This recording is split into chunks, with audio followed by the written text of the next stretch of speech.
Salam salam les gars, j'espère que vous allez bien. Voilà, donc ñu ngi leen di nuyuwaat beneen yoon les élèves de TS2. Alors aujourd'hui nag on s'enfonce, ñu ngi gën a xuus en cinématique. On va voir la dernière partie, donc c'est-à-dire les mouvements circulaires. Voilà, donc on va terminer la séquence sur les vidéos de cinématique avec ça. Peut-être après dinañ ñëwaat avec des exos et tout, mais bon, je crois que pour les leçons, voilà, bi c'est bon parce qu'avec cette vidéo, vous aurez non seulement vous aurez le cours, mais vous aurez aussi des exemples à l'appui, n'est-ce pas? Alors donc, on y va pour le mouvement circulaire uniforme et le mouvement circulaire uniformément varié. Les gars, gis nga rectiligne ak circulaire, c'est presque la même chose. Seulement, ce qui varie mooy fait, on avait des x, ici on a des θ. Loolu kese moom mooy variation bi. Du coup, on vous amène ce tableau. Donc, vous le voyez, si le mouvement est circulaire uniforme ici, l'équation de la trajectoire peut être exprimée en fonction de l'abscisse curviligne. Bu ñu ko diviser par r, on a ce qu'on appelle donc les abscisses angulaires, parce que tu sais que S est égal à rθ, n'est-ce pas?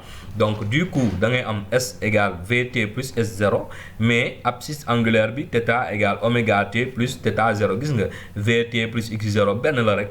Léegi ici la vitesse linéaire on la calcule à partir de r ak oméga. Donc V égale R oméga, ça c'est une relation très importante à connaître. La vitesse angulaire donc c'est 2π sur t.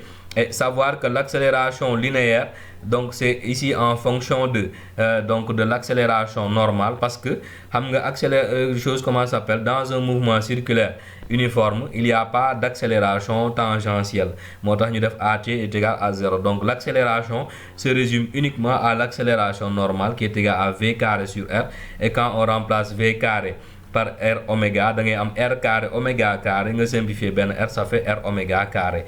Du coup c'est ça pour le mouvement uniforme. Léegi pour le mouvement uniformément varié, gis nga bu ngeen xoolee li rek vous remarquez le mouvement rectiligne uniformément varié, n'est-ce pas? Avec ici θ2 point qui est l'accélération angulaire, oméga 0 qui est la vitesse angulaire initiale, θ0 qui est l'angle initial, n'est-ce pas? Léegi nag da ngay am tamit aussi pour la vitesse angulaire il y a une relation, donc oméga t c'est θ point plus oméga 0, et lii ça vous rappelle la rythme, n'est-ce pas? La rythme appliquée maintenant au mouvement circulaire, ça vous donne oméga carré moins oméga 0 égale 2 θ2 point facteur de delta θ, n'est-ce pas? Avec θ2 point accélération angulaire. Léegi nag delta de θ aussi peut être donné parfois en nombre de tours, donc day nekk 2πn avec n étant le nombre de tours.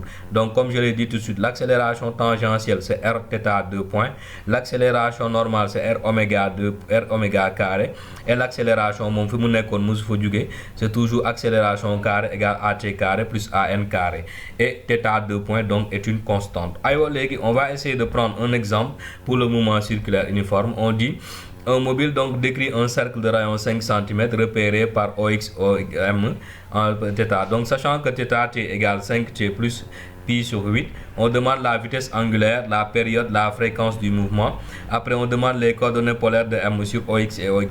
On demande l'équation de la trajectoire, puis on demande le module du vecteur vitesse, et on demande de montrer que V et OM sont orthogonaux. Donc moom la ñuy wax rek, le vecteur vitesse est toujours tangent à la trajectoire, mais dinañ ko gis fii. Maintenant on demande la nature du mouvement, bon lii on le sait déjà. Maintenant après on demande les caractéristiques du vecteur accélération. Léegi comme je vous le dis toujours rek, faites une pause, essayez, revenez voir la correction, moom moo leen di gën a jàppale. On est d'accord? Alors on y va donc pour la correction. Maintenant on nous demande on nous donne θt. On sait que lii, si on regarde, on voit l'équation d'un mouvement circulaire uniforme, n'est-ce pas? Te xam nga ne oméga kon t la sans ñuy sore, n'est-ce pas? Pour déterminer la vitesse angulaire, donc ici on a qu'à lire la relation. Donc oméga c'est 5 radians par seconde. T on sait que c'est 2π sur oméga, donc c'est 2π sur 5 secondes. Et la fréquence c'est l'inverse de la période, donc ça fait 5 sur 2π Hz. Donc les gars, vraiment c'est pas compliqué quoi. Alors on demande les coordonnées polaires. Maintenant on sait que les coordonnées polaires c'est en fonction de r cos θ ak r sinus θ. Donc moom la ñuy appliquer fii rek. Donc c'est x égale r cos θ. Donc r c'est 0,05 parce que rappelle-toi, donc c'est 5 cm. Donc y égale 0,05 sinus de θ. Du coup maintenant on va prendre l'équation de la trajectoire. Qu'est-ce qu'on va faire? On va prendre les coordonnées polaires qu'on va transformer comme ni ñu koy defee rek au départ. Donc on exprime cos θ en fonction de x, et on élève au carré. puis on applique la relation fondamentale de la trigonométrie. Par conséquent, cos carré θ plus sinus carré θ est égal à 1 lii la ñuy jox. Du coup, on va simplifier par 0,05 carré. Vous ko transposer de l'autre côté, donc nous avons x carré plus y carré égale 0,05 au carré. Et on reconnaît l'équation d'un cercle de centre, l'origine et de rayon, donc 0,005. Allez, maintenant on continue. Ici on nous demande le module du vecteur vitesse. Léegi, ce qu'on va faire, on va utiliser les coordonnées polaires comme ñom ñoo gëna gaaw. Maintenant on dérive, et je rappelle que certains peuvent être étonnés ñu dériver avec toujours le θ, mais je rappelle que ici θ est une variable, donc on va faire les dérivés en fonction de θ, n'est-ce pas? Donc ce sera dx sur dθ avec dy sur dθ, et on aura donc les vitesses x point égale, donc en dérivant on aura moins sinus de 0,05, donc c'est moins 0,05 sinus de θ, n'est-ce pas? Y n'est 0,05 cosinus de θ. Comme θ moins variable, on sait que day nek 1 θ, donc si dérivé bi day nek u prime moins u prime cos de u, donc fauve 1 là, donc ça revient au même. Voilà, donc voici les dérivés donc pour obtenir la vitesse. Maintenant on va utiliser ces coordonnées là pour avoir le module du vecteur vitesse. Donc on prend x point carré plus y point carré en racine.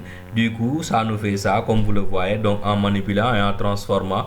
Donc on va factoriser par 0,05 au carré, parce que en élevant au carré le moins disparaît. Donc du coup on a sin carré θ plus cos carré θ égale 1. Et ce qui nous fait donc racine de 0,05 au carré est égal à 0,05. Maintenant pour montrer que VM et OM sont orthogonaux, on utilise vraiment donc le produit scalaire. Vite fait, on fait le produit scalaire entre OM et VM et V. Si on fait x prime, y prime, on va trouver 0, vous allez voir. Donc c'est ça qu'on a. On multiplie les abscisses, après on multiplie les ordonnées. Du coup, qu'est-ce que ça nous fait? Ça nous fait moins 0,05 carré, parce que moins bi xam nga day génn ci biti. On a 2 0,05 mu nekk 0,05 au carré cos θ sinus θ plus 0,05 au carré cos θ sinus θ, et là si on additionne on a 0. C'est bon. Alors donc après qu'est-ce qu'on nous dit? On nous dit que donc voilà la nature du mouvement, comme on le sait, il est circulaire uniforme car la vitesse est constante. Vraiment on n'a pas besoin de s'attarder là-dessus. Maintenant on demande les caractéristiques du vecteur accélération. Je rappelle que caractéristiques c'est direction, sens et norme. Point d'application, on le connaît, c'est le mobile grave. Alors donc ici la direction, donc on sait que c'est la perpendiculaire à la tangente à la trajectoire, donc parce que c'est l'accélération normale. Le sens c'est centripète, la norme c'est accélération normale, donc c'est v carré sur r toujours, et maintenant on connaît v c'est 0,05 en élevant au carré et en divisant, donc on a l'accélération normale est égale à 0,05 mètres secondes carré.